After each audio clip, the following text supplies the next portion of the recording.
Does Satan exist? Yes, Satan exists.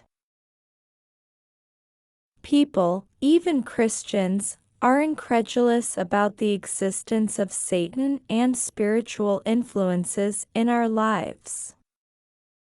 A great strategy of Satan is to make people believe that he does not exist, so he can act undisturbed in our lives, and he gets to that by weakening us spiritually and mentally about believing in the existence of God himself.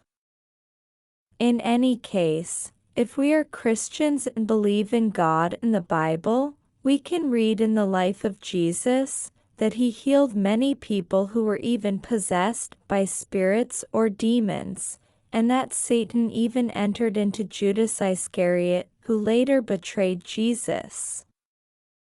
Jesus' great spiritual power often drove out spirits that tormented people, and they then became normal.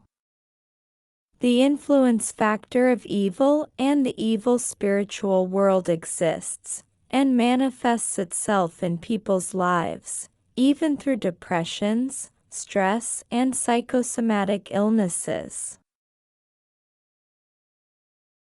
Satan tries to block and disturb the activities and life of every person in the world, depending on the kind of life he lives, and especially whether he lives a religious life basically or not, whether he lives with God or not.